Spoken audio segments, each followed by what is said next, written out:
네, 오늘 말씀 보도록 하겠습니다. 우리가 지난번 예배 때 우리 성경에서 헤세드란 단어에 대해서 제가 설명했고 설교했습니다. 다시 한번 헤세드에 대한 단어를 다시 한번 설명하면 언약 관계 또는 결혼 관계 안에서 충성을 다하는 사랑을 의미하는 단어입니다. 언약 안에 있는 하나님의 변함없고 충성된 또 신실한 사랑을 나타내는 말이 구약의 히브리어로 헤세드라는 단어입니다. 즉 헤세드라는 이 단어, 하나님의 사랑을 나타내는 이 헤세드라는 단어는 헤세드에 나타나는 이 언약적인 사랑이라는 것은 딱딱한 돌판이나 차가운 서류상에 있는 계약서가 아니라 인격적인 만남이라는 관계에 대해서 설명하고 있는 하나님의 사랑인 것입니다.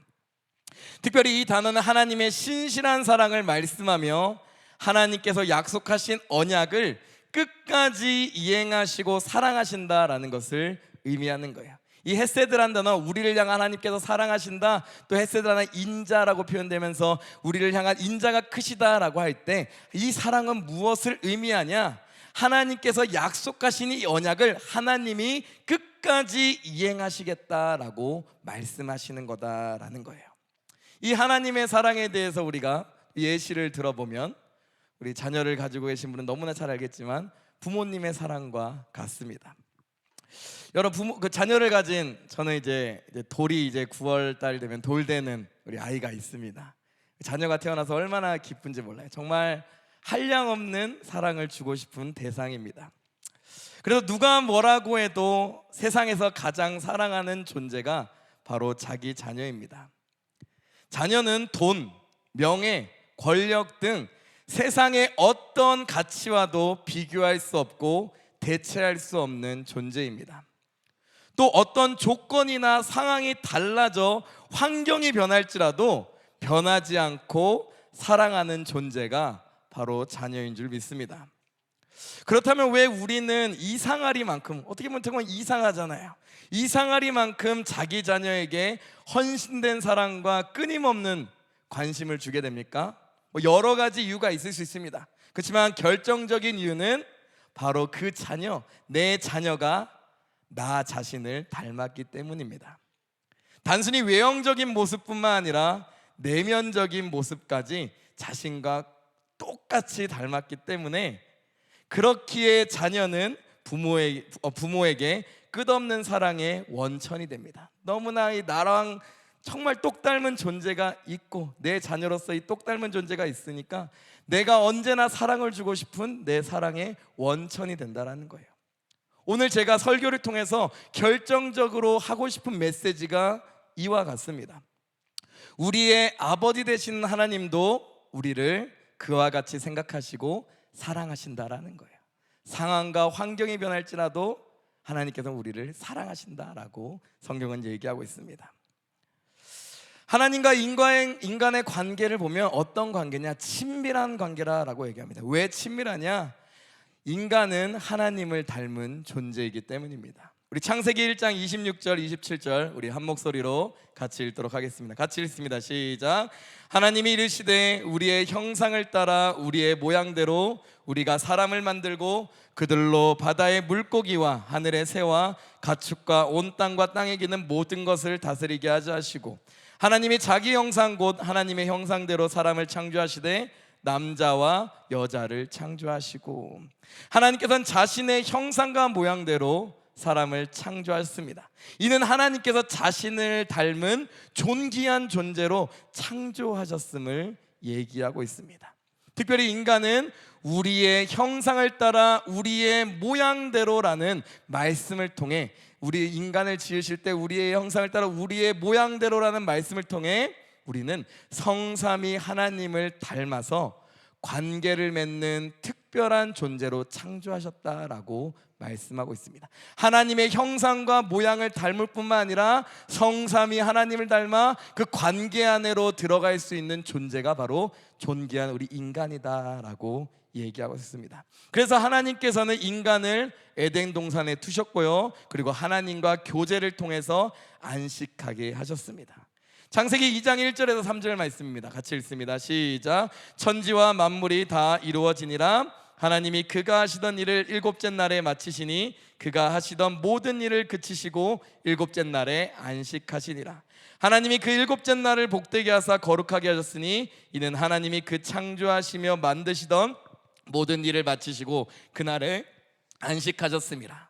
창세기 2장 7절로 8절도 한번 읽어보도록 할게요. 같이 읽습니다. 시작. 여호와 하나님이 땅에 흙으로 사람을 지으시고 생기를 그 코에 불어넣으시니 사람이 생명이 되니라. 여호와 하나님이 동방의 에덴의 동산을 창설하시고 그 지으신 사람을 거기 두셨다라는 거예요. 하나님을 닮은 인간은 하나님과 교제를 누리기 위하여서 인간을 에덴 동산에 두시고 하나님과의 교제를 통하여서 안식을 누리게 하셨습니다. 하나님이 천지 만물을 창조하실 때 여섯째 날에 분명히 사람을 지으셨습니다. 그리고 나서 그 다음날 바로 하신 것이 뭐예요? 일곱째 날에 안식하셨습니다. 이는 하나님께서 인간에게 주신 축복인 거죠. 모든 만물을 지으시고 그 에덴 동산에 인간을 두시고 그 인간이 태어나서 창조되고 나서 첫 번째로 누린 사건이 무엇이에요? 하나님 안에서 안식하며 교제했던 거예요.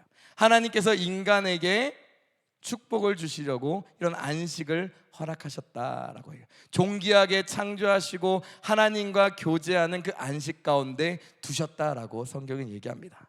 그리고 하나님께서는 인간을 영원히 축복하시기 위하여서 하나님과 인간 사이에 언약을 맺으십니다. 그것이 언약 관계를 에덴 동산에서 나타난 언약 관계를 얘기하고 있죠. 창세기 2장 15절에서 17절 말씀입니다. 한번 같이 읽도록 하겠습니다. 같이 읽습니다. 시작. 여호와 하나님이 그 사람을 이끌어 에덴 동산에 두어 그것을 경작하며 지키게 하시고 여호와 하나님이 그 사람에게 명하여 이르시되 동산 각종 나무의 열매는 내가 임의로 먹되 선악을 알게 하는 나무의 열매는 먹지 말라. 내가 먹는 날에는 죽으리라 하시니라 라는 거예요. 하나님과의 그 언약 안식 관계에 있는 인간에게 하나님과 인간 사이에 영원한 축복을 주시기 위하여서 하나님께서는 인간과 언약을 맺으십니다.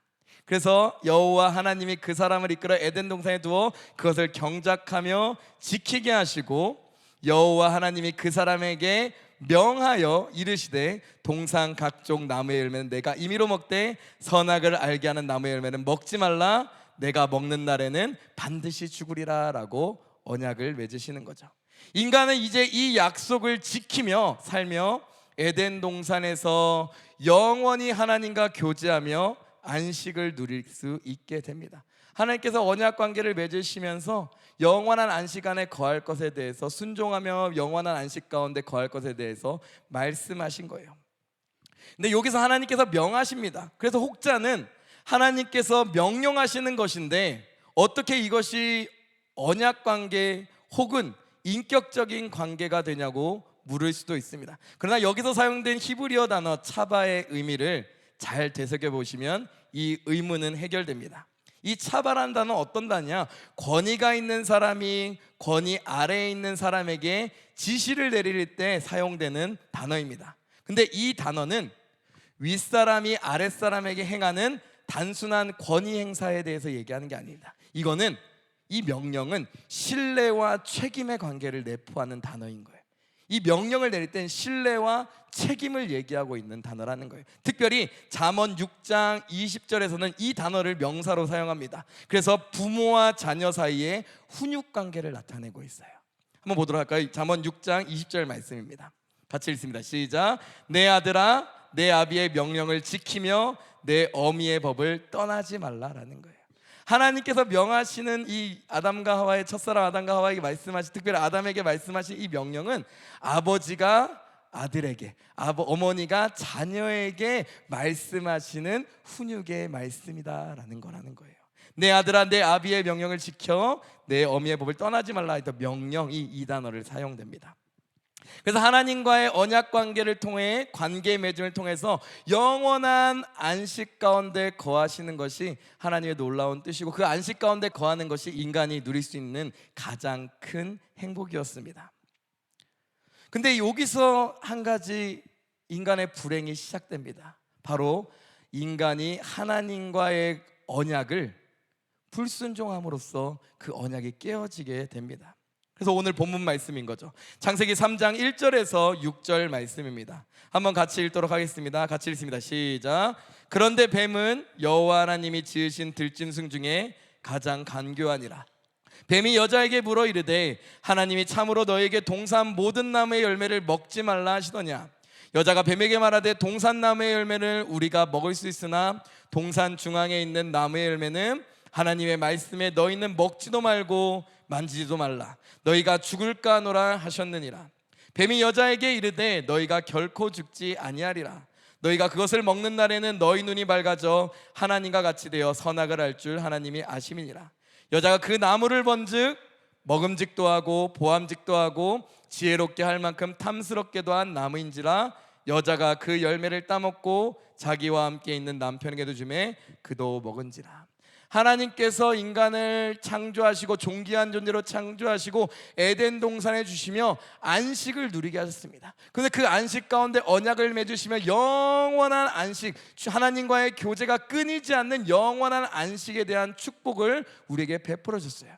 그런데 에덴 동산에 있던 이 뱀을 통하여서 뱀의 유혹에 넘어간 인간은 하나님과의 인격적인 교제였던 그 언약을 잃어버리고 하나님의 계명을 어겨서 죄를 짓게 됩니다. 특별히 6절에 여자가 그 나무를 본즉 먹음직도 하고 보암직도 하고 지혜롭게 할 만큼 탐스럽게 하던 나무처럼 보였고 여자가 그 열매를 따먹고 자기와 함께 있는 남편에게 주매 그도 먹었다. 즉 하나님께서 먹지 말라는 그 선악을 알게 하는 나무의 실과를 먹음으로써 하나님과의 관계, 하나님께서 주신 그 계명, 하나님께서 주신 그 언약을 깨트렸고 그 언약에 불충했습니다. 이것이 인간에게 다가온 세상에서 가장 슬픈 소식의 시작인 것입니다. 하나님과의 그 언약을 잃어버려서 죄가 이 세상에 들어와 죄로 인해서 사망이 들어온 것이 세상 가운데 가장 슬픈 소식이다라는 거예요. 하나님과의 언약 관계 안에 있는 계명에 대해 신실하게 이행하지 못함으로 죄가 세상에 들어오고 죄의 결과로 하나님과의 관계가 깨어지고 죽음이 우리에게 다가왔다라고 성경은 얘기하고 있습니다. 로마서 5장 12절 말씀 한번 보도록 하겠습니다. 같이 읽습니다. 시작. 그러므로 한 사람으로 말미암아 죄가 세상에 들어오고 죄로 말미암아 사망이 들어왔나니 이와 같이 모든 사람이 죄를 지었으므로 사망이 모든 사람에게 이르렀느니라. 이것이 세상에서 가장 슬픈 소식이라는 거예요. 한 사람, 그 첫사람 아담으로 말미암아 죄가 세상에 들어왔고요, 죄로 말미암아 사망이 들어왔습니다. 그래서 이와 같이 모든 사람이 죄 가운데 거할 수밖에 없고 사망이 모든 사람에게, 죄의 결과로 사망이 모든 사람에게 이르렀다라는 거예요. 이것이 인간의 모든 불행의 시작이며 이 세상에서 가장 슬픈 소식인 것입니다. 죄가 우리 가운데 들어왔는데, 세상 가운데 들어왔는데 이 죄의 결과는 결국 무엇으로 인도하냐? 죽음과 하나님과의 관계가 깨어짐으로 인도한다. 결과가 그렇게 된다라고 성경은 얘기하고 있습니다. 첫 번째로 이 죄의 결과의 첫 번째로 어떤 결과가 나타나냐? 바로 하나님과의 관계가 깨어집니다. 우리 창세기 3장 8절에서 10절 말씀 같이 읽도록 하겠습니다. 같이 읽습니다. 시작. 그들이 그날 바람이 불 때 동산에 거니시는 여호와 하나님의 소리를 듣고 아담과 그의 아내가 여호와 하나님의 낯을 피하여 동산 나무 사이에 숨은지라. 여호와 하나님이 아담을 부르시며 그에게 이르시되 내가 어디 있느냐? 이르되 내가 동산에서 하나님의 소리를 듣고 내가 벗었으므로 두려워하여 숨었나이다 라는 거예요. 죄로 인하여서 하나님과의 그 언약을 어겨서 죄가 들어온 인간은 하나님과의 관계가 깨어짐을 보여주고 있어요.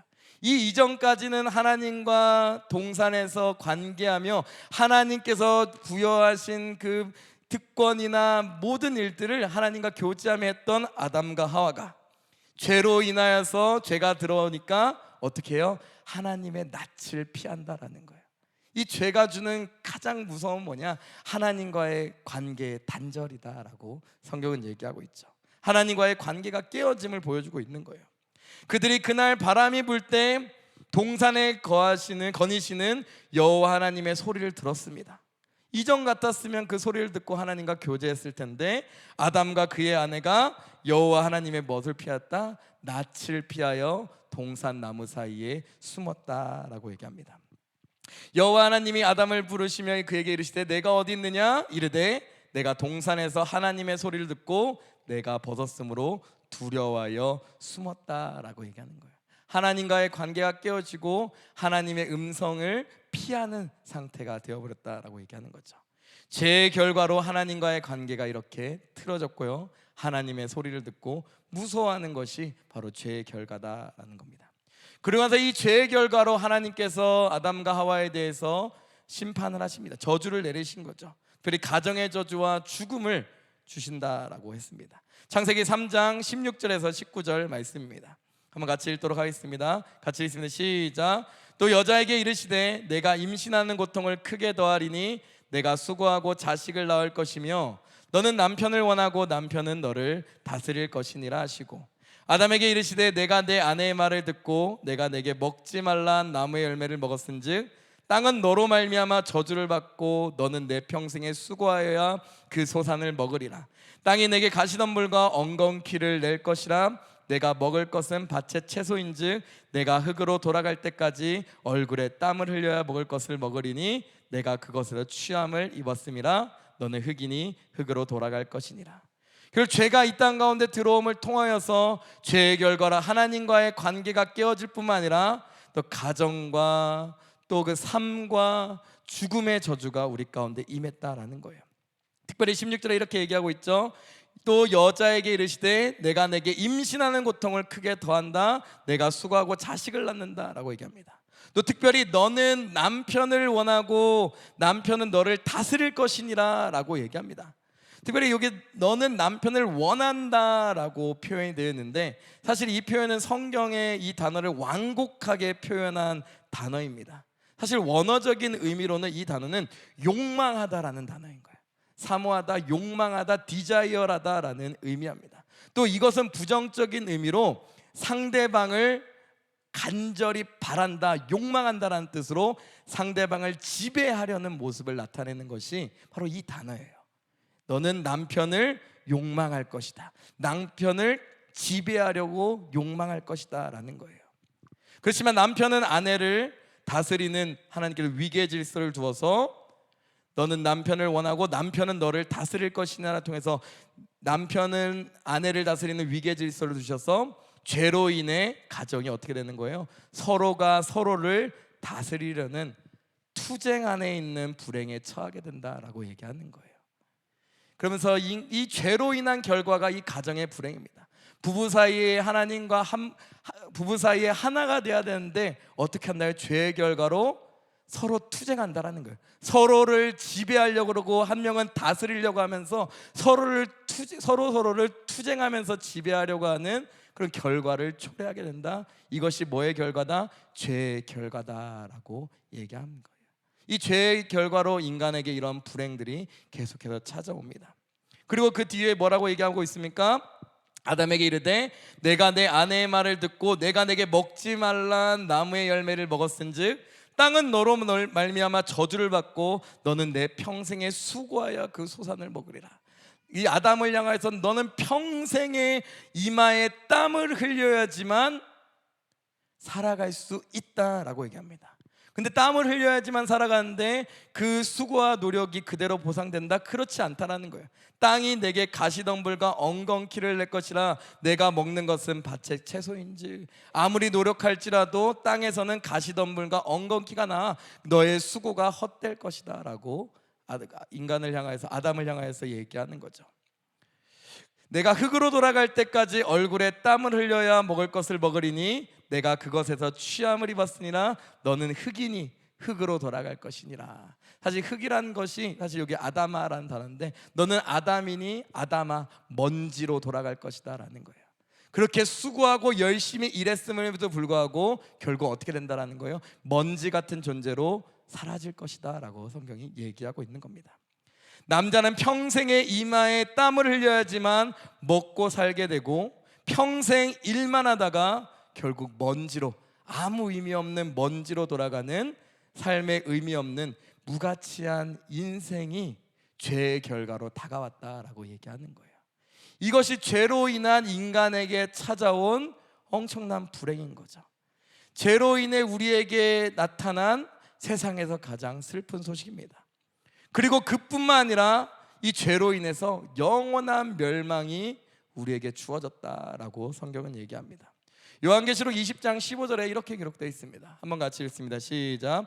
누구든지 생명책에 기록되지 못한 자는 불못에 던져지더라라는, 이것이 둘째 사망이라고 얘기하는 거예요. 이 땅의 삶의 죽음으로 끝나는 것이 아니라, 죄의 결과 죽음으로 끝나는 것이 아니라 죽음 너에 영원한 죽음이 있다, 영원한 불못이 예비되어 있다라고 얘기하고 있습니다. 결국 죄로 인해 인간은 영원한 불못에 떨어지는 절망적인 운명에 처한 존재가 되었다라는 거예요. 아무런 소망도 찾을 수 없는 상황입니다. 이것이 오늘 말씀의 제목인 세상에서 가장 슬픈 소식입니다.